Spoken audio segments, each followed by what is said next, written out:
बहुत सुंदर समय है। आज बहुत खास दिन है। गुरु नानक देव जी महाराज के जन्मोत्सव का, उनके जन्म का दिन है। गंगा स्नान का बड़ा खास पर्व है। बहुत बड़ा वर्ग समाज का बहुत ही विशेष रूप में आज के दिन को मना रहा है। जहां एक तरफ गुरु पर्व के रूप में आज के दिन को मनाया जा रहा है, गुरु की विशेषता, गुरु की महानता, गुरु की हमारे जीवन में आवश्यकता को लेकर के एक बहुत बड़ा धर्म, एक बहुत बड़ा समाज आज के दिन को बहुत विशेष रूप से मानता है। वहीं दूसरी तरफ गंगा स्नान जैसे बड़े खास दिन पर बहुत बड़ा समाज अपने और अपने परिवार के सुख की कामना के लिए सबके जीवन में भलाई हो, नेकी हो, जो भी जाने अनजाने कोई दुष्कर्म, कोई पाप कर्म हुआ हो, उससे छुटकारे की कामना लेकर के आज के दिन को बड़े विशेष रूप से मना रहे हैं। जब आप ऐसी किसी हमारे हिंदू धर्म समाज में भक्ति की, आस्था की परिभाषा देखते हैं, जहां सारे संसार के बहुत सारे सुख साधन त्याग करके एक इंसान परमात्मा से प्रार्थना करके, उससे विनती करके, उससे अपने जीवन में सुख की कामना करके जीवन में कुछ जतन करता है। ऐसे विशेष दिन को हमारे संत मत की अवधारणा बहुत विशेष रूप से बयान करती है। हमारे जीवन में, हमारी दिनचर्याओं में कोई भी ऐसा विशेष दिन, कोई भी ऐसा विशेष क्षण जब हम उस परमात्मा को याद करें और अपने संसार में हो रहे जीवन में सुख की कामना के लिए प्रार्थना करें, ये वो क्षण है जहां हम संसार से अपने मन को हटा करके एक क्षण के लिए उस प्रभु की तरफ जोड़ने की कोशिश करते हैं। वो स्वामी जी ने कहा है, ऐसे क्षण, ऐसे समय, ऐसे कुछ पलों की हमारे जीवन में बड़ी बड़ाई है जब हम इस व्यस्त जीवन में, इस बहुत सारे संसार के भाग और हरे जीवन में उस परमात्मा को याद कर रहे हैं। और हमारे जीवन में परमात्मा को याद करना तब फलीभूत है जब हम उसके गुणों को अपने जीवन में धारण करने के लिए जीवन में कदम उठाए। हमारे स्वामी जी महाराज ने जब वेदों का भाष्य किया तो बड़े बड़े पंडित, बड़े बड़े ज्ञानी, बहुत बड़े बड़े विद्वान उनसे मिलने आए और कहने लगे, आपने वेद में तो संत की बात कही है, आपने इसमें परमात्मा के अनुभव की बात कही है, वेद तो ऐसा कहीं भी कोई जिक्र नहीं कर रहा है कि इसमें परमात्मा या संत या प्रभु प्राप्ति की चर्चा की जानी चाहिए। स्वामी जी कहने लगे, हमारे जीवन में वेद हमारे जीवन जीने की कला की तरफ इशारा कर रहा है।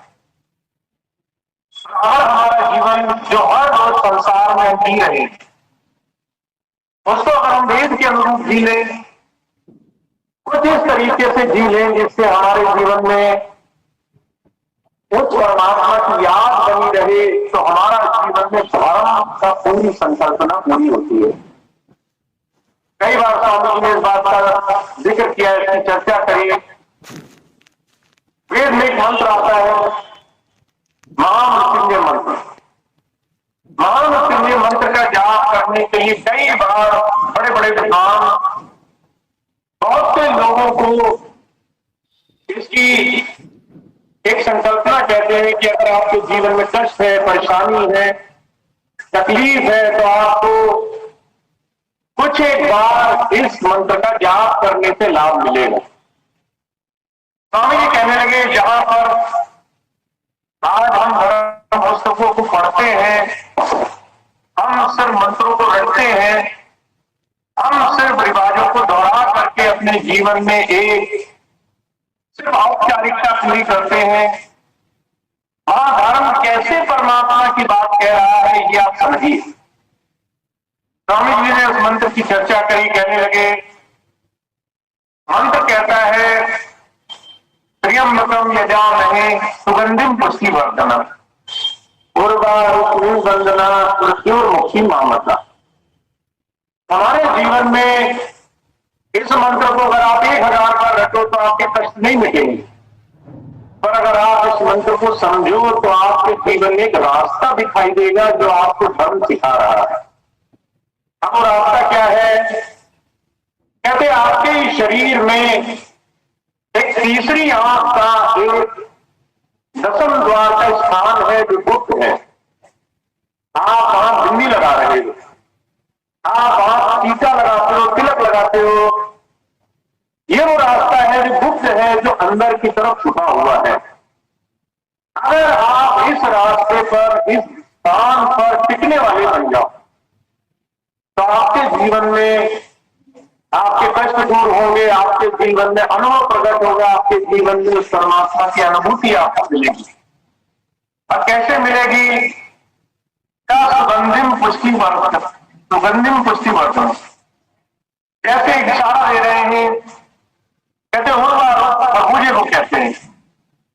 जब खेत में खरबूजा लगा हुआ है, वो पक गया या नहीं पका, उसकी पहचान क्या है? तो दो पहचान वेद में इस मंत्र में कही गई है। कहते खरबूजा अगर पक जाए तो वो अपनी टहनी छोड़ देता है, अपनी डाल से अलग हो जाता है। ये खरबूजे के पकने की पहचान है कि वो डाल पर नहीं लगा रहे हैं। और कहते हैं सुगंधित पुष्टिवर्धनम, इतनी तेज सुगंधी आएगी कि मीलों दूर किसी को पता चल जाएगा कि कहीं पर खेत है जहां खरबूजे पके हुए हैं। सुगंधी आना और अपनी डाली से अलग हो जाना, ये खरबूजे के पकने की पहचान है। कहते अगर आप और हम अपने जीवन में एक ऐसे जीवन जीने की कला अपना लें जिसमें ध्यान हो, साधना हो, उस परमात्मा का हर रोज अपने अंदर जुड़ करके याद करने की कला हो, तो वो दोनों आंखों के पीछे होनी चाहिए जहां बिंदी से लगाया जाता है। अगर आपने ये जीवन जीने की कला सीख ली तो कहते हैं आपके अंदर भी खरबूजे की तरह जीवन में सुख पाने के दो अनुभव प्रकट हो जाएंगे। और वो दो अनुभव क्या है? आपके जीवन में जिस एक चीज की आप तलाश कर रहे हो कि मुझे सुख मिले, शांति मिले, मेरे जीवन के कष्ट मिटे, मेरे जीवन में हर एक वो बंधन जिससे मैं फंसा हुआ हूं वो छूट जाए, कहते उसको मुक्ति की अवस्था, मोक्ष की अवस्था भी कहा जाता है। वो आपको जीते जी इस ध्यान से, इस अपने अंदर उस परमात्मा की उस अनुभूति से जुड़ करके मिल जाएगी। जैसे खरबूजा अलग हो गया पकने पर, वैसे आप भी अपने जीवन में सुख को प्राप्त हो जाओगे अगर आप यहां पर जुड़ने लग गए। और कहते दूसरी चीज, आपको जीवन में जीते जी कोई कष्ट नहीं होगा। आप जीवन में हजारों चीजों में रहोगे और उनके कष्ट से बचे रहोगे। अब हमारे स्वामी जी महाराज इसको एक दूसरे तरीके से फरमाया करते थे। अगर बड़ी तेज बारिश हो रही हो, बड़ी तेज बारिश में आप भीगे, इसके लिए कोई मजबूरी नहीं है कि आपको उसमें भीगना ही है। अगर आपने एक छाता ले लिया है तो आप उस छाते की मदद से उस बारिश की कितनी ही भीषण प्रहार हो रही हो उससे बच सकते हो। वो छाता क्या है? वो साधन है, युक्ति है जिसे आपको जीवन में जीने की कला से ये धर्म संतों का मार्ग उस रास्ते को सिखाने के लिए आता है। बुजुर्ग कृपाल सिंह जी महाराज कहा करते थे, संतों का मार्ग एक रास्ता है, वो रास्ता आपको जीवन दूसरी तरह से जीना सिखाता है। ये जीना सिखाता है कि आपका एक जीवन जो भोग में लगा है, आप बहुत सी चीजें पाना चाहते हो, आप घर पाना चाहते हो, आप जमीन जायदाद, आप बच्चों का अच्छा भविष्य पाना चाहते हो, स्वस्थ पाना चाहते हो, पर इसके लिए क्या किया? इच्छाएं करी। इच्छाएं जो हमें इस संसार में बड़ी बड़ी चीजों की तरफ लालायित कर रही है। महाराज जी कहते हैं वही इच्छाएं अगर पूरी ना हो तो हमें दुख दे रही है। उन इच्छाओं के न पूरी होने में हम बेचैन हैं, परेशान हैं। ऐसी बेचैनी परेशानी में उलझी हुई ये इच्छाएं जो हर वक्त दुख प्रकट कर रही है, उससे अगर आप बचना चाहते हो तो आपको जीवन में दूसरे तरीके से जीना आना चाहिए। कुछ इस तरीके से जीना आना चाहिए जिससे आप दुनिया के काम भी करो और दुनिया के कष्ट, उसकी परेशानी, उसकी तकलीफों का असर भी आपके ऊपर ना हो। वो कला आपको धर्म सिखाने के लिए आता है। धर्म कोई रूढ़िवादिता, कोई कट्टरपंथ की अवस्था नहीं है कि पूजा कर रहे हो तो पूजा ही करते रहो, तिलक चंदन छापे लगा रहे हो तो वही करते रहो, अगर मंत्र पढ़ रहे हो तो मंत्र ही पढ़ते रहो। जो संत आते हैं कहते हैं आचरण में धर्म को उतारना, ये धर्म का वो मार्ग है जो जीवन में सुख पैदा करता है।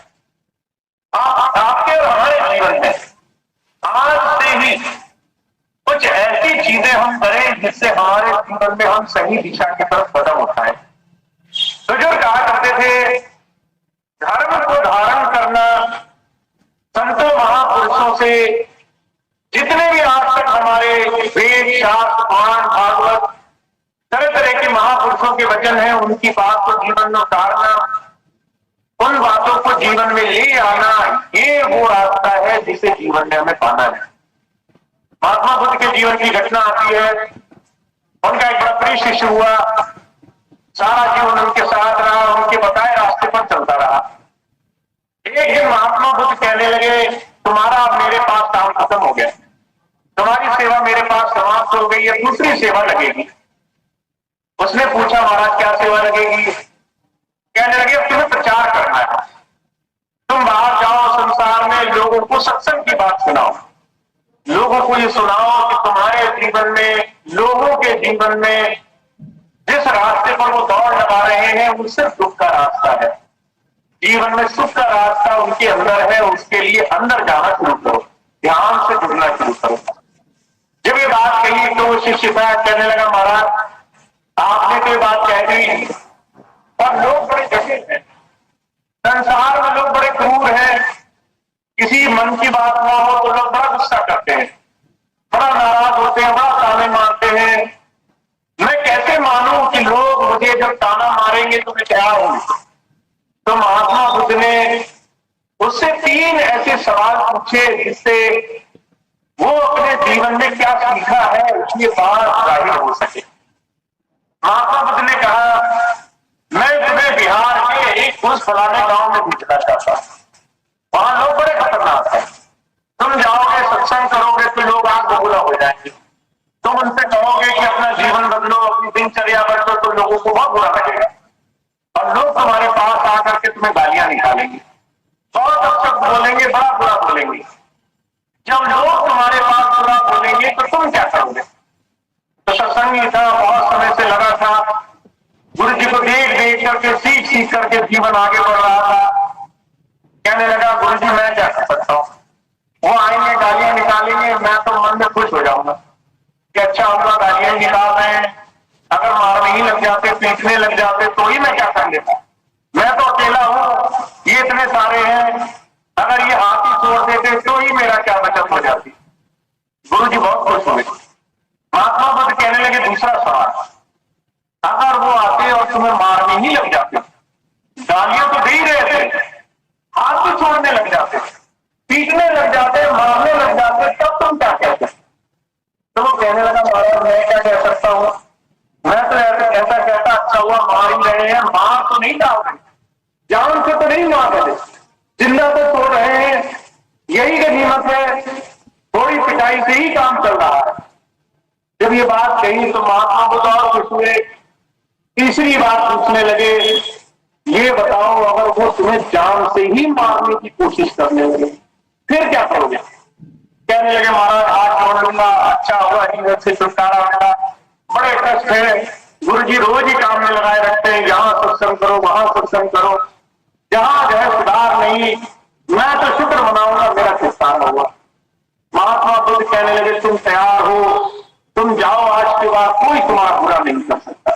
लोग तुम्हें बुरा बोलेंगे, तुम्हें बुरा लगेगा नहीं, लोग तुम्हें हाथ छोड़ेंगे, तुम्हें चोट नहीं लगेगी, लोग अगर तुम्हारे को मारना भी चाहेंगे तो शरीर को ही वो क्षति पहुंचा सकेंगे, तुम्हें कभी क्षति नहीं पहुंचा सकते। हुजूर कहा करते थे संत आते हैं हमें जीवन की परिभाषा सिखाने के लिए आते हैं। हम संसार में जिस सोच से जी रहे हैं उस सोच में हम अपने आप को मालिक मानते हैं, पर मालिक बन करके भी आज संसार से हम कुछ ले जा नहीं पाए। जब संत आते हैं कहते अगर नजरिया बदल लेते, अगर संसार में उस मालिक की रजा मान लेते तो, अगर उसको सर्वस्व मान लेते, उसकी मौज में जीवन में जो मिल रहा है उसके लिए उसका धन्यवाद कर देते तो तुम्हारे जीवन में तुम्हें सुख ही सुख मिल जाता है, जीवन में कष्ट की कोई नाम निशान नहीं रहता। तो संत आते हैं हमारा नजरिया बदलने के लिए आते हैं। वो कहते हैं जो प्राप्त है पहले उसके लिए उस मालिक का शुक्राना आ जाए, बजाय इसके जो नहीं मिला है उसके लिए शिकायतें रहें। ये दृष्टिकोण, ये रास्ता, ये गुरु की बताई हुई बात पर जीवन जीने की कला धर्म है, ये जीवन में धारण करने की वस्तु है, ये अध्यात्म है, ये गुरु भक्ति है, ये वो रास्ता है जो हमें धर्म सिखाना चाहता है। तो हम और आप बहुत भाग्यशाली हैं, गुरु नानक देव जी महाराज ने सारा जीवन यही रास्ता सबको सिखाया। जीवन में जो पढ़ रहे हो, सुन रहे हो, संतों की महात्माओं की जो बात अच्छी लग रही है उसमें से कुछ मानो, जीवन में उसको उतार करके देखो, क्योंकि आचरण नहीं है तो जीवन बेकार है। किसी बात को अगर जीवन में लाने के लिए जतन नहीं किया है, सिर्फ जबानी जमा कर किया है, खोखली बातें की हैं, तो ये जीवन काम नहीं आएगा। जीवन में जो भी बात अच्छी लगती है उस बात को जीवन में उतारो। युधिष्ठिर के जीवन की घटना आती है महाभारत काल की, उसे इसलिए महान कहा गया क्योंकि उसने एक बात जो गुरु जी से सीखी कि मैं सच बोलूंगा उसका पालन करने के लिए जीवन गुजार दिया। और जो कहा करते थे आज पूरे महाभारत काल में उस एक छोटी सी बात मानने के लिए उसको बहुत ऊंचा रखा जाता है, चाहे उसके हद में 1000 बुराइयां हो, उस एक बात के लिए उसे याद किया जाता है।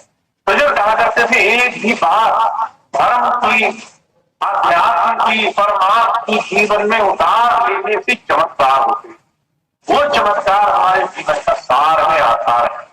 तो आप हम बहुत भाग्यशाली हैं, हमें आज इस दिन को मनाने का मौका मिल रहा है। गंगा स्नान का पर्व, गुरु पर्व, महापुरुषों की याद, कैसे कैसे हम जीवन में बहुत सारे काम करते हैं जिससे याद बनी रहती, पर उससे भी सुख में एक साधन है जीवन में आचरण। आचरण पर कैसे आप जीवन में कुछ प्रयास करें। तो हमारे स्वामी जी महाराज तो यही बात कहते हैं, आप संतों की, धर्म की, वेद की बात का आप जीवन में अनुसरण करें, जीवन में वो बात ले आए, जो भी अच्छी बात लगे उसको पालन करें और देखिए कैसे आप जीवन में धर्म के रास्ते पर चल रहे हैं। तो आप बहुत भाग्यशाली हैं, आज हमें ये मौका मिला है फिर से संतों महापुरुषों की बात याद करने का, और एक बार फिर से मौका मिला है इस जगह शहर में इस सत्संग कार्यक्रम में बैठने का, फिर से एक बार संतों महापुरुषों की जीवन आदत को जीवन में उतारने का, उसका बहुत बहुत जीवन में अभ्यास किया है। हमारे स्वामी जी एक ही बात कहा करते थे, प्रवचन बहुत हो सकते हैं, व्याख्यान बहुत हो सकते हैं, पर परमात्मा ने ये शक्ति सिर्फ एक इंसान को दी है कि जीवन में भला किसका होगा, वो है आपको। आप अगर चाहोगे तो जीवन में काम होंगे, और नहीं चाहोगे तो कोई काम नहीं होगा। सामने वाला कितनी सुंदर व्याख्यान दे दे, अगर आपने को काम में उंगली डाल ली और मन में गांठ बांध दिया कि मुझे काम नहीं करना, तो जो है आपके लिए ये काम होगा नहीं। ये रास्ते आप ही के लिए परमात्मा ने खोले कि आप कैसे अपने जीवन में इस दिशा पे आगे बढ़े। तो इसके लिए आचरण, जीवन में अमल, अभ्यास, ये बहुत सुंदर सा है। तो इतनी बात कह के मैं अपनी बात समाप्त करता हूँ। आप सबको बहुत बहुत धन्यवाद। आज के सत्संग कार्यक्रम को सिर्फ इसी एक छोटी प्रार्थना के साथ समाप्त करेंगे कि मालिक हम सबको जीवन में शक्ति दे, हम सबको जीवन में सही दिशा में बढ़ने की प्रेरणा दे, हमें अंदर इतना साहस दे कि हम जीवन में सिर्फ कहें या सुने नहीं, हम जीवन में अभ्यास भी करने के लिए कुछ मेहनत कर पाए। एक छोटी सी प्रार्थना होगी, उसके बाद आज का कार्यक्रम समाप्त होगा। आप सभी के लिए बहुत बहुत धन्यवाद।